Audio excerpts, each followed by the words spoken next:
Welcome, this is Brant Black. I'm Grant Black. Today we're going to talk about some stories. They're irrelevant, but they're my favorite type of stories. So here's the story. Man falsely reports his vehicle is stolen.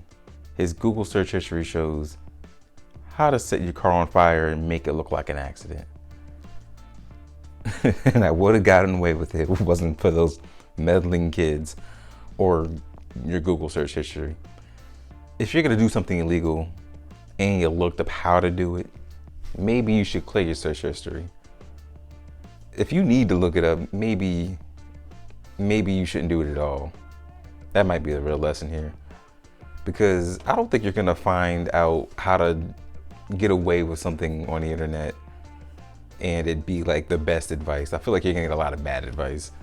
Maybe just don't do it. That's probably the best advice. How do I set my car on fire and make it look like an accident? Just don't. That's how you do it. Just don't.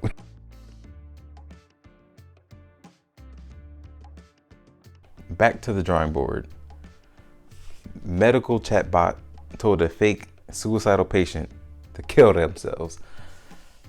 He was like, but doctor, I feel like killing myself. He was like, kill yourself, fool. That's not how chatbots are supposed to work. Maybe work on that AI a little bit. This happened back in October, so maybe they fixed it. But yeah, your AI ain't working right if your medical advice is kill yourself. AI news. Researchers alarmed when they recently discovered systems believed to counter deepfakes can be deceived. Now, a deepfake is pretty much like me making this video right now, talking, saying everything I'm saying, and then they take my words and they put it on somebody else's face, and so they match the mouth and they match the words. So you don't hear my voice, you hear their voice, and it makes it look like it's them saying whatever I'm saying right now. So the technology that they had in place to counter that, it does not work. Start over. All the AI stuff is I guess winning or losing. I don't know how you're looking at it in this way. Skynet is coming. Give up. Kill yourself.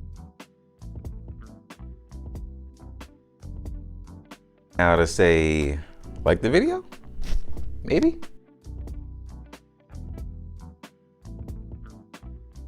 Story.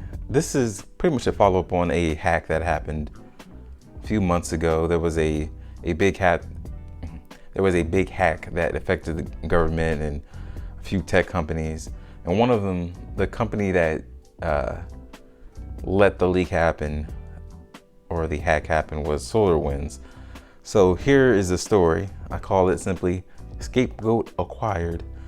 The former SolarWinds CEO points the finger at an intern for a data breach after an insecure password was discovered.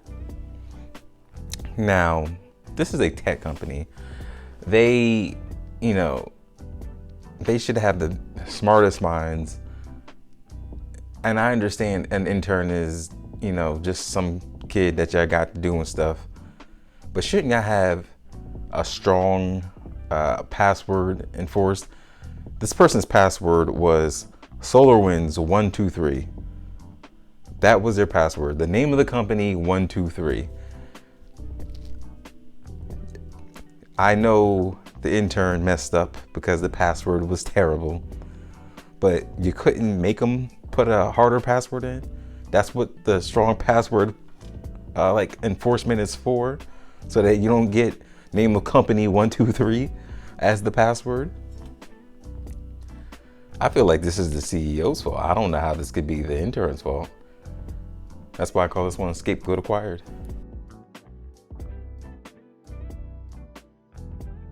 Trash in one hand, gold in another. Most people say one man's trash is another man's treasure. I like mine. Trash in one hand, gold in another. Rare 15th century antique bowl bought at a yard sale for $35. It may be worth up to $500,000. You sold a bowl. This was an ancient Chinese artifact, a bowl that is worth up to $500,000. I can understand why he sold it, because it looks like something my grandmother would have had that I'd have just ate out of and just was like, I'm done with it, throw it in the sink, wouldn't have thought anything about it. So I can't be mad at the guy for selling it. It's too bad. Sorry for your loss. Just thinking how they could be worth that much money. Like, who's paying that? I know a museum would want it, but it's not like useful to anybody else. It's a bowl. I mean, it's a bowl that's really old and it's probably gonna break the next time somebody uses it. But like, why would anybody want to pay that much for it? It's a bowl, a 15th century bowl. I don't get it.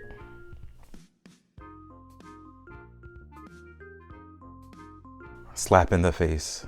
Woman buys $1,500 Apple iPhone, gets Apple flavored yogurt. That's messed up. I mean, they think that this was stolen in transit. I mean, that's messed up. Whoever stole this, did you have to put yogurt in there? Apple flavored yogurt? Like, you couldn't have just put a rock? It's like, oh, they about to get this iPhone? Nah, they about to get this Apple yogurt. That's cold. Watching it always makes me feel good to see all 4 of my views. Maybe one day it'll say 400. If you're viewer number 400 or 4,000, leave a comment. I mean, if you're 4, you can leave a comment too. Viewer number 4, you should leave a comment so I can have a comment on this video. That'd be great. I'm gonna keep talking so my song can keep playing. All right, bye.